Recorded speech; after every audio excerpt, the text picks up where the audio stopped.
Hello guys, it's Ign Hl04 back with another Splinterlands video today.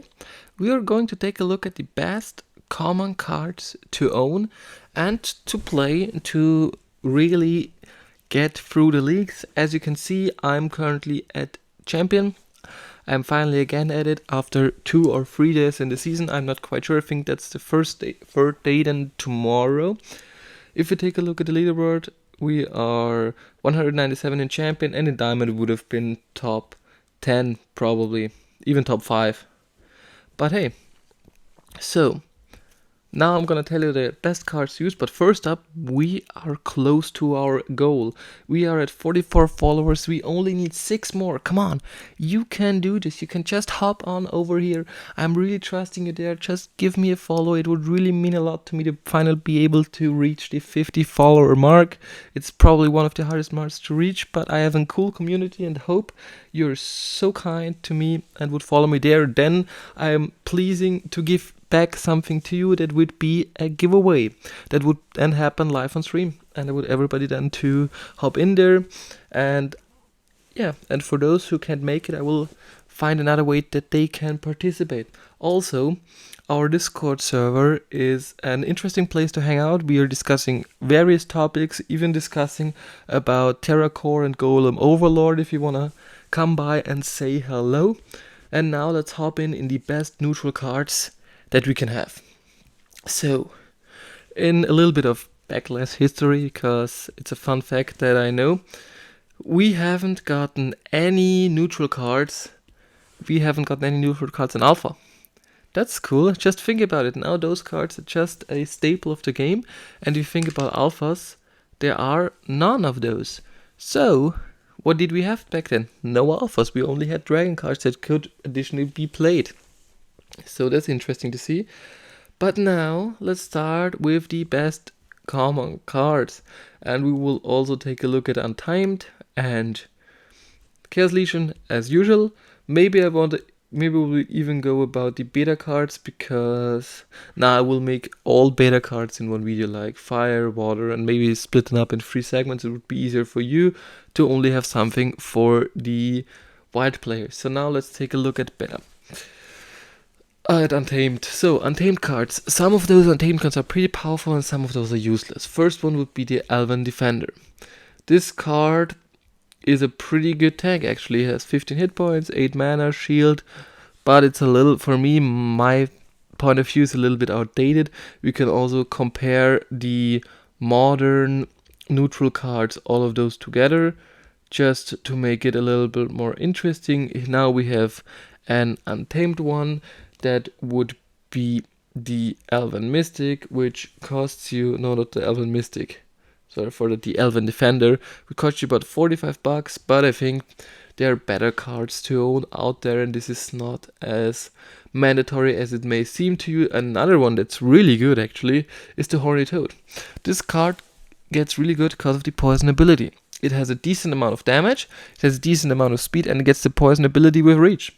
So yeah, if you don't play the blue team, this card can really give you a head start in certain battles, and it's definitely worth trying out. Even if you're playing in gold, you can try it out. I wouldn't recommend it in silver, I don't think it's good there, but in gold and above, I think you can give this card a try. Mantoid. I like this card and I don't like this card. I really loved this card when I first started out to the game, when we had all the beta cards played and the Untamed cards, and I was playing in bronze. I really like to play that card, but now I'm like, yeah, this is not good. It's okay damage for snare. It's, yeah, these abilities don't work out for me. I don't think it's that good, and even if you look at the price tag, it's 67 bucks. Hence, I don't understand why the Horny Toad is that low. Horny Toad is actually a good card. You can try it out sometime and it will bring you joy. So now we come to a card that's pretty decent at the game. So even if you're playing it in silver or in bronze, it still has 2 attacks with the opportunity ability, but especially when you move up to the higher leagues, you get the scavenge ability, which is really strong on this card, and I definitely recommend playing it. I would try to, if you only take a neutral card to pair it up with, the Battering Ram is also a neutral card that's good at it. But if you want to get one yourself, you have to pay $118, which is pretty expensive, and you can get a lot of other cards for that. But if you have a finished Chaos Legion deck, try getting it. And as we say, try getting it, get this beast. If you're playing in silver or in bronze, just get one BCX of that bad boy, and it's gonna help you. Even one BCX is so powerful that it's really helpful until silver, if you don't go for leaderboard. In gold, I would recommend getting a level 6 with the snare, and the diamond obviously level 10, because then it's just a beast. But quality costs in that game as for C $190. If you want to get it at a reasonable level, you can buy, oops, wrong card. You can buy a 1 BCX at 45 cents, which is kind of good. I would say like that. Maybe even getting a level 3 where it gets the, where is it, level 3, it gets another speed, another health, maybe level 4 for another damage. You have to figure how much this card is worth to you, but I am not willing to pay $190, but I'd love to have it in my arsenal. Then we have the Battling Ram. It's like 2 mana, 2 damage opportunity card. Cards that always match their damage are good, especially this one with the shield is strong when it attacks first, and it probably will attack first because it's pretty fast, but I wouldn't recommend it. Elven Mystic, I'm renting myself a level 4 because it's that good. I think that says it all. This card is amazing with against magic. You can pair him up with Immortalis and you'd love to have him. Goblin Chariot is just, yeah, you see it, nothing special. Don't need it. You have other cards to do it. Tower Griffin, on the other hand, is a card you also might want to pick up. If you take a look at Peak Monsters, you can get this bad boy for $200, but you only need a level 5 copy of it, so you're spending $58 for a card that gives you extra protection, that's all you need it for. And then it's gonna be pretty helpful, especially in gold and above. If you have a little protection in a flying only rule set, or in a range only rule set, or whatever rule set, this is good. This is actually a good card. Low mana, can fit it in everywhere, and hence fitting in everywhere, we have here the Warchang. Warchang, yeah, it's good in melee only rule sets, but that's basically it, and only for that reason I wouldn't buy it. I would go for other cards because it's a very expensive card. Warchang is somewhere up here. Where is it?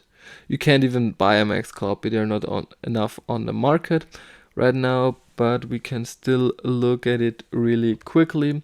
Warchang, great card to have, $4 per BCX. There are currently, $185. They are enough. But $185 is still too expensive for that kind of card, and I wouldn't recommend to you getting one. And I don't know why it doesn't show here. Like, it should be in between those. Next card we are going to look at is the Tortoisan Chief. This is the only neutral healer. Hope we will get one in the future. A level 4 copy will be enough, probably. If you're really going for leaderboard in Diamond, get a level 6 one. It's really depending on your play style. I currently like and dislike this card in certain rule sets, but I would give it an really consistent yes, you need it. Halving Alchemist is a definitely yes. This card is amazing. I love to just halve my enemy's damage. This ability is really strong, and this card is basically a meta card that's a little bit foreseen, as well as the Ign Sentinel. This card is also amazing. Look at those abilities, we don't need to talk about it. Very expensive, of course, as well as the Halving Alchemist.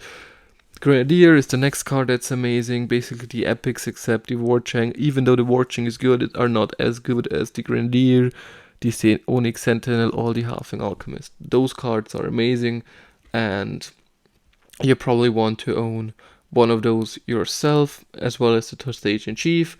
Cornelius is the next card. That, just look at those abilities. What do I need to say? Yeah, I don't think I need to say anything. As well as to Chain Golem. Chain Golem is a card.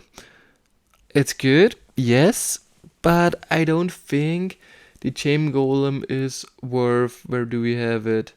$399.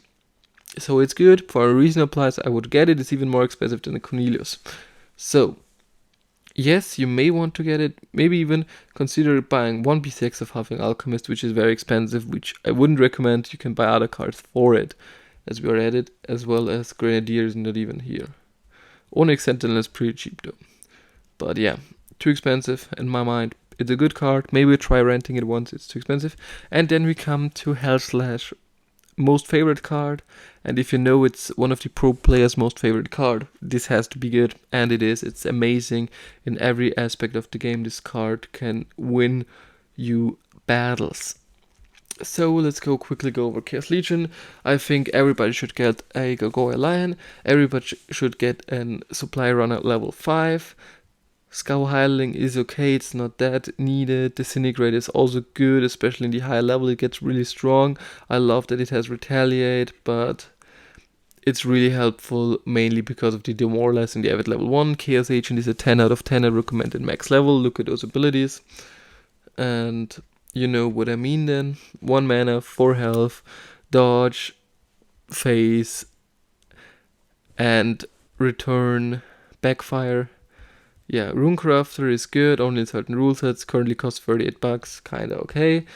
Don't definitely need it. A card that you probably want to own in gold level is the Chunker. The Chunker you can pair very well with an Alchemist the Bear, especially if you have him level 6 and higher. And this card gets very good. It's on my to buy list to see how effectively this is. As we talk about it, Alchemist, I'm kind of interested in how much he is currently going for to maybe have the chance on buying one in the future. Let's just look at common cards. Where is it? It's 115, so kinda okay.